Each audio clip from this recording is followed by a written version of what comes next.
So, the Cowboys traded away a draft pick for a linebacker that most fans shrugged at until the All-22 film told a completely different story. And right after the draft, the Cowboys signed 3 veterans that the media completely ignored. And you know what? I now believe Christian Parker is loudly, yes, loudly building a defense that could genuinely surprise people this season. And I really don't understand why the media is still stuck on George Pickens when we already knew he's going to play for the Cowboys. What's up, Cowboys? Welcome to the NFL Playbook, Cowboys. If you're new here, don't forget to hit that subscribe button. All right, so let me start with the 3 veteran signings because honestly, this is where the media completely dropped the ball and where a lot of fans got pulled into the wrong conversation.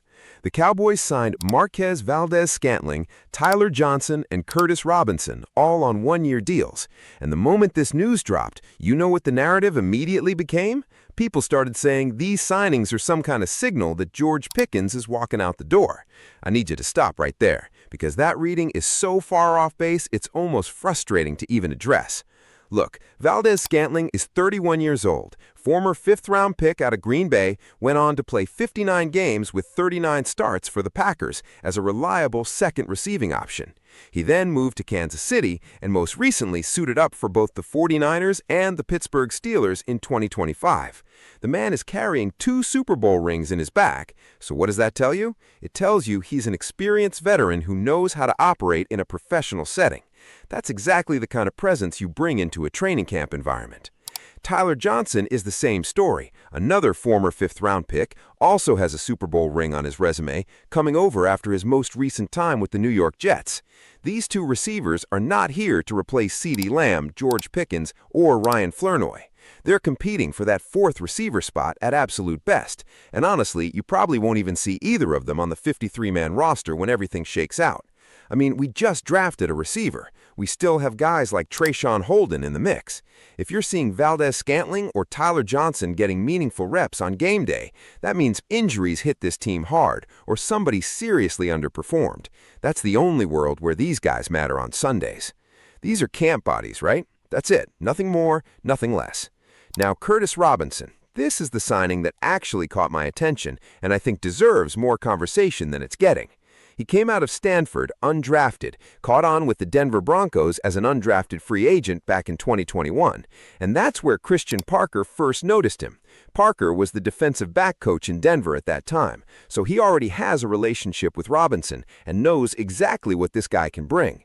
The majority of Robinson's NFL career was then spent with the San Francisco 49ers, and here's the part that makes this really interesting. He spent time there alongside Dee Winters, who we just traded for during the draft, so these 2 already have chemistry. They already know how to communicate with each other on a football field. And that's not a coincidence, you know. The Cowboys are doing something very intentional with how they're building this roster right now. They're specifically targeting guys who have already played with someone already in the building. Dee Winters comes in, and now Robinson reunites with him. L.T. Overton was a teammate of Tyler Booker. Drew Shelton is a high school teammate of Tyler Booker. Shemar James has connectivity with guys already on this roster. This is a deliberate strategy to eliminate the communication breakdowns and the getting on the same page issues that typically slow teams down in the early part of a season.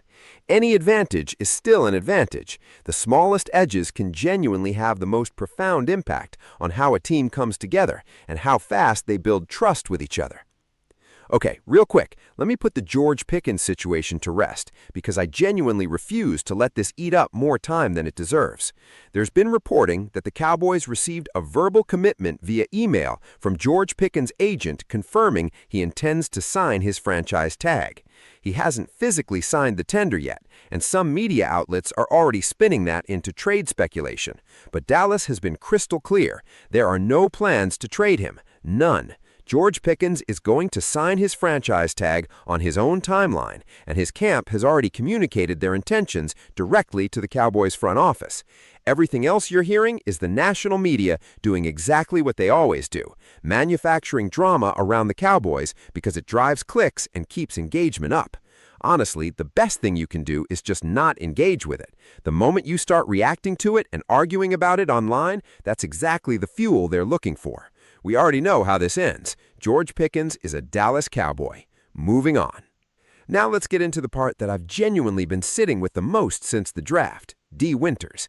And look, I'll be completely honest with you. When this trade first came across during draft weekend, I wasn't exactly jumping out of my seat. I was measured about it. I didn't go crazy. But I've been going back, I've been watching tape, I've been really digging into what this guy actually does on a football field. And I think a lot of us, myself included, genuinely underrated what this pickup means for this defense. Here's the context. The Cowboys sent a fifth-round pick to the San Francisco 49ers for Dee Winters, who led that entire team in tackles last season. And when 49ers GM John Lynch spoke about this trade, he made it very clear this wasn't easy for San Francisco. He called Dee Winters one of the favorite guys in the locker room, somebody who contributed significantly both on and off the field. But Lynch also confirmed that the 49ers felt comfortable at linebacker depth, and that Dallas had been interested in Dee Winters for a long time. He even mentioned that the conversations probably started back when they were discussing Osa Odigizua, and that Stephen Jones was the one driving those discussions on the Cowboys side. That right there is a significant detail that I don't think got enough attention. This wasn't some impulsive last-minute trade. The Cowboys had their eye on Dee Winters for a while and stayed persistent until they got their guy. And when you actually watch him play, you start to understand exactly why. I went back and looked at all 22 film from early in the 2025 season, around week 2, showing Winters against the Cardinals.